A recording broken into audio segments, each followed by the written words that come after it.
been a while since I've done a video on Persona, and it's honestly not even a good time to post anything Persona at the moment for me. There hasn't been anything Persona related in a while.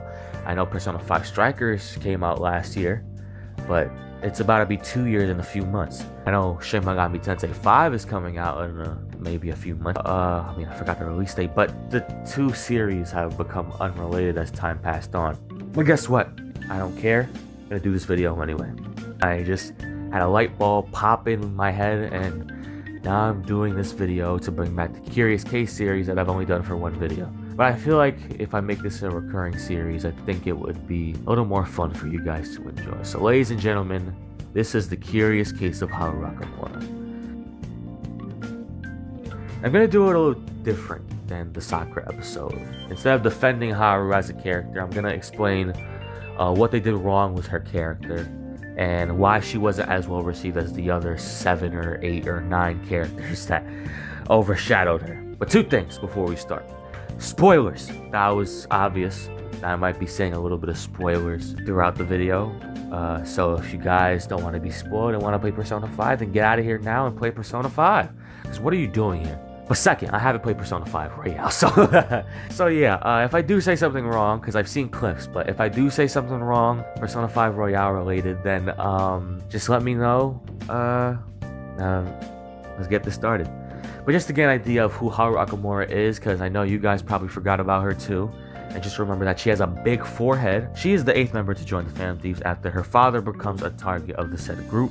She gets introduced in Chapter 5 as Morgana decides to split from the group since he feels he's useless due to the addition of Futaba being the new navigator. He gets jumped in her father's palace. I'll just call him Okumura from now on because you guys know.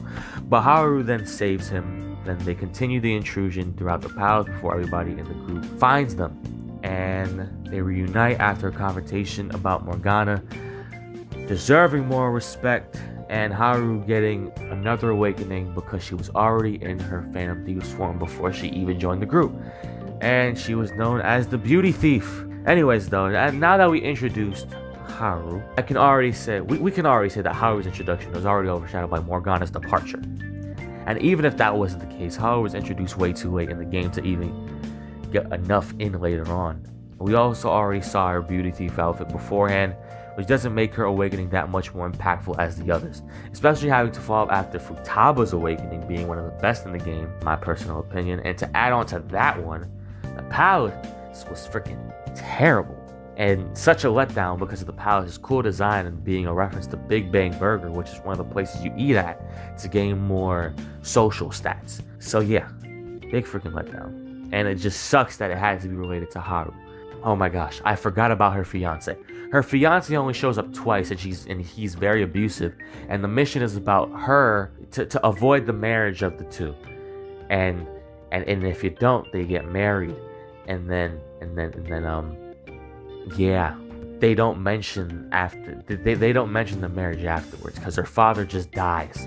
The whole chapter basically just screwed her over because of how unorganized the palace or chapter was. But that's not the only thing that screwed her over. Although she is the final permanent member of the Phantom Thieves, there is someone or 2 people that join later on, depending on what game you play. One of them is Goro Akechi, and he joins in both Persona 5 and 5 Royale.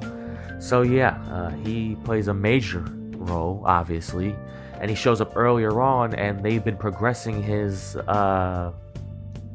involvement with the Phantom Thieves since maybe the beginning of Madarame's palace. And then when he finally joins, it's had so much built-in progress and hype. It just had to come right after Haru's tragic chapter. But another character that overshadows her is Kasumi.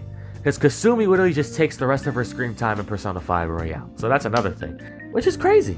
Not 1, but 2 characters. Well, let me add Morgana in there too, because she's been overshadowed by 3 characters entirely. And just for clarification, I also want to bring up some older characters from older games such as Persona 3 and Persona 4. For Persona 3 we have Ken and Shinjiro, and then we also have Naoto for Persona 4.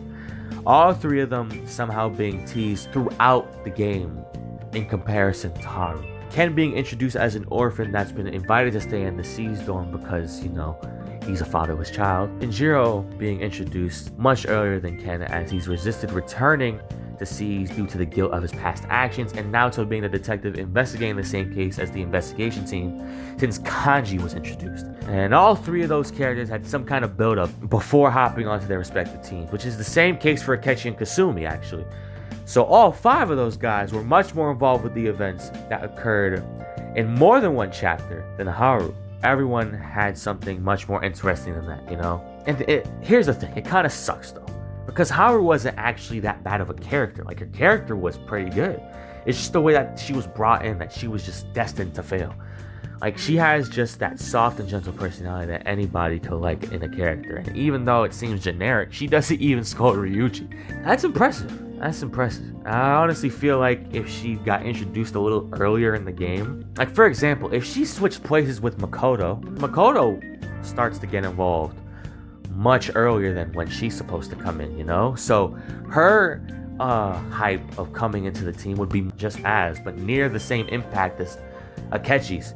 So maybe if they did something like that, then maybe Haru could have more screen time. Yeah, and you know, Akechi and Makoto are very heavily related to each other, being Sae being Akechi's partner and Sae also being Makoto's sister.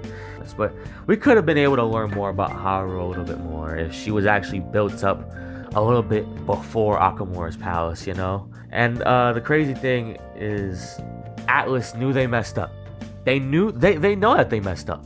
Because in Persona 5 Strikers, she gets hit on, she meets her favorite auntie, and she's freaking broken. Like, it's crazy. But overall, I'm not trying to send hate towards Haru at all. I'm not trying to send hate towards Alice. I'm just trying to say that they could have done much more with the character instead of just making her forehead look like a pyramid scheme. Her being the final permanent member was a huge part of her relevance being non-existent, but the context around her introduction and the fact she wasn't involved a little bit earlier in the game just makes everything worse for her. And again, it sucks that it's like this because she genuinely seems like a good character, and it was just too many things that overshadowed her presence. And ladies and gentlemen, this was the curious case of Haru Okumura.